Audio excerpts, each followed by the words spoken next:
BRS ఆ తమిళ పార్టీని follow అవ్వాలని అనుకుంటోందా?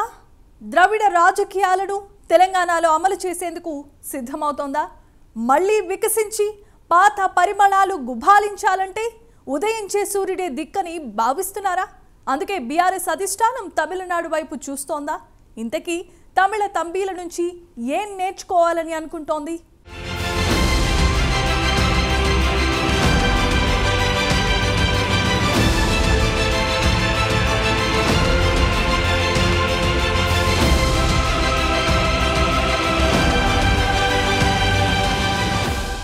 అసెంబ్లీ లోక్సభ ఎన్నికల్లో పరాజయం, పార్టీ చరిత్రలో తొలిసారి లోక్సభలో ప్రాతినిధ్యం లేకుండా పోవడం, అసలు అధినేత ముందు చెప్పిన ప్లాన్స్ అన్ని తల్లకిందులవడంతో బీఆర్ఎస్లో అంతర్మథనం తీవ్రంగానే ఉందట.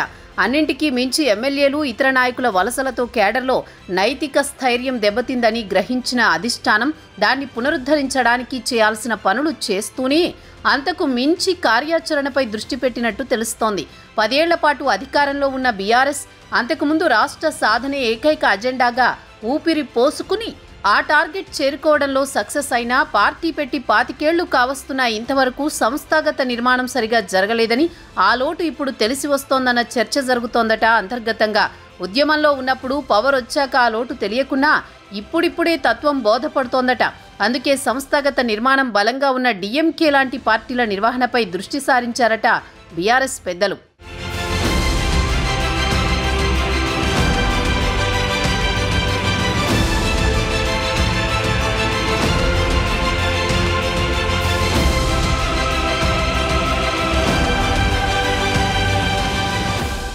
తమిళనాడులో ద్రవిడ ఉద్యమం నుంచి పుట్టిన పార్టీ డీఎంకే సుదీర్ఘ ప్రయాణంలో అనేక ఒడిదుడుకుల్ని ఎదుర్కొంటూ పడ్డ ప్రతిసారి రెట్టింపు వేగంతో పైకి లేచింది డీఎంకే.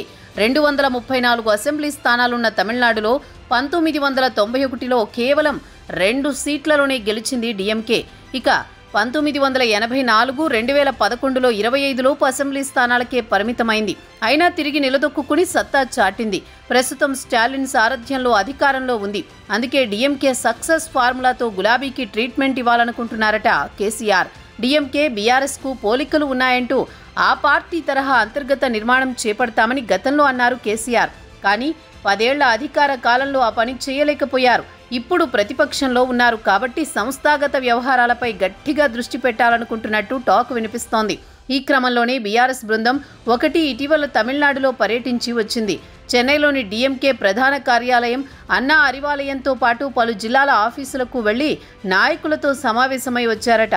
ఆఫీసుల నిర్వహణ, పార్టీ కమిటీలు, అనుబంధ కమిటీలు, పార్టీ సభ్యత్వ నమోదు తీరు, సభలు, సమావేశాల నిర్వహణతో సహా క్షేత్రస్థాయిలో డీఎంకే యంత్రాంగం ఏ విధంగా పనిచేస్తోందో అడిగి తెలుసుకున్నారట బీఆర్ఎస్ నేతలు.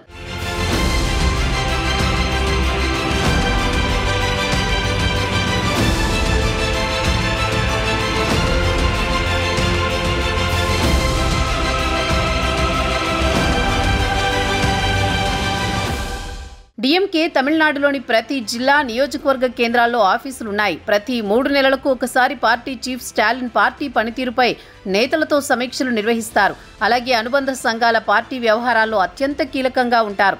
విద్యార్థి, యువజన, మహిళా, కార్మిక, న్యాయ, వాణిజ్యం లాంటి 23 అనుబంధ సంఘాలు క్రియాశీలకంగా పనిచేస్తాయి. అలాగే బలమైన పొలిటికల్ రీసెర్చ్ వింగ్ కూడా డీఎంకే సొంతం. ఆ విభాగం ఎప్పటికప్పుడు దేశంలో రాష్ట్ర వ్యాప్తంగా ఉన్న రాజకీయ పరిస్థితుల్ని అధ్యయనం చేస్తూ పార్టీ అధినేతకు నివేదిక ఇస్తుంది. దాని ప్రకారం పార్టీ పాలసీల్లో మార్పులు చేర్పులు కూడా ఉంటాయట. అలాగే ఎమ్మెల్యే కన్నా పార్టీ నియమించిన సమన్వయకర్త సిఫార్సులని పరిగణలోకి తీసుకుంటారు. ఇలా రకరకాల కోణాల్లో డీఎంకే పాలసీలను అధ్యయనం చేసి వాటిని తెలంగాణ పరిస్థితులకు అనుగుణంగా మార్చుకుని అడుగు ముందుకు వేయాలని అనుకుంటోందట బీఆర్ఎస్ అధిష్టానం. తాము తిరిగి పుంజుకోవడానికి డీఎంకే ఫార్ములా వర్కౌట్ అవుతుందని నమ్ముతున్న బీఆర్ఎస్ అధిష్టానం ఏ మేరకు సక్సెస్ అవుతుందో చూడాలి మరి.